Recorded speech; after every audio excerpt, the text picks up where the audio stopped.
Almost there, said Dad as we crested the last hill. The old thorn mansion stood black against the sky, bristling with gables and laced with leafless vines. Crows quarreled in the skeletal trees.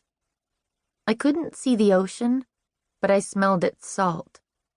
The truck, heavy with everything we owned, lurched and bumped up the steep drive. My new home did not look welcoming. "It's been a long time," said Mom. "I feel bad I didn't visit more often. Cousin Hepzibah was always so good to my brother." "Well, you've had a lot on your mind," said Dad. "At least we're here now." "Come in, child," said Cousin Hepzibah.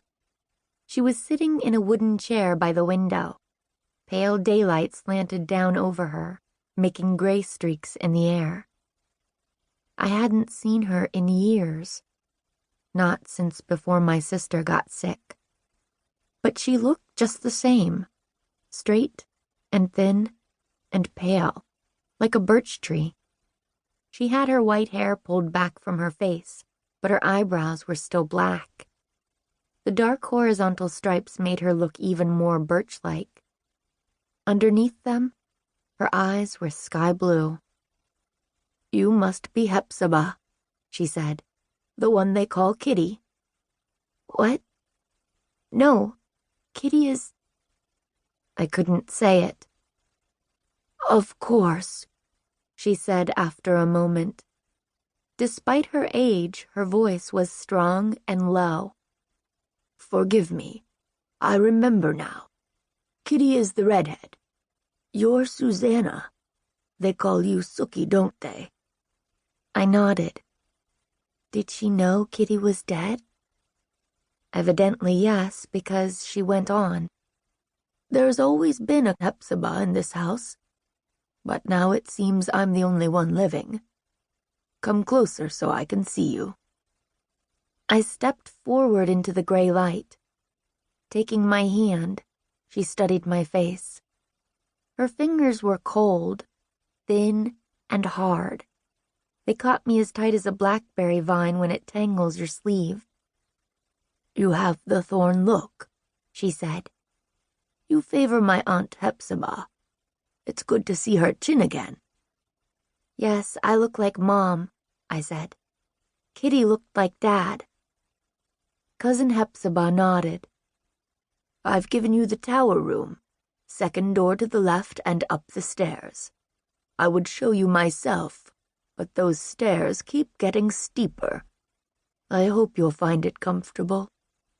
"I'm sure I will," I said. "Thank you."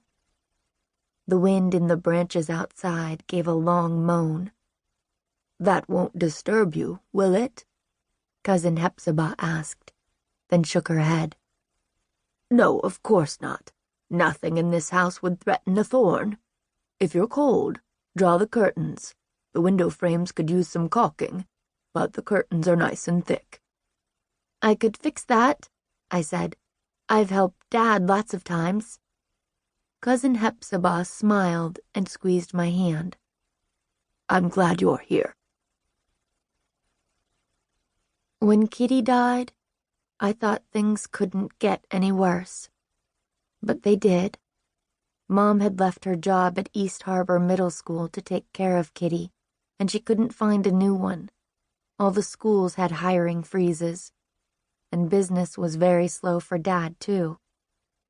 "Things will pick up in the spring," he said.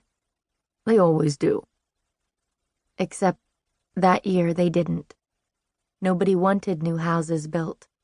All Dad could find were small jobs like rebuilding kitchen cabinets so the owners could try to sell their house. Everyone near us was trying to sell their house, but nobody was buying.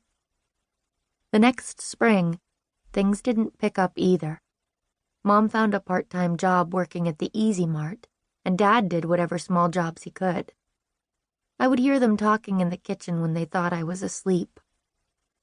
"What if you went back to school for nursing?" asked Dad. "There's always work in healthcare."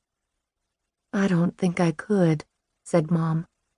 It would just remind me, all the time. I heard Dad's chair scrape as he went over to her. I know. Sally, it's okay. They were quiet for a while, but I could tell Mom was crying. Well, I could go to nursing school then, Dad said. Lots of men do that now. How would we pay for it? The bank's not going to give us another loan. No, you're right, said Dad. I pulled the covers over my head, but it didn't help. I wished I were old enough to get a job. I wished there were something I could do now. I helped Mom and Dad with their weekend work, finding interesting old things at garage sales, auctions, and thrift shops to take down to New York City and sell at flea markets. I helped them pack the things up, and sometimes I went along to the city and helped sell them. But it wasn't enough. The thing is, I was the one who was supposed to die.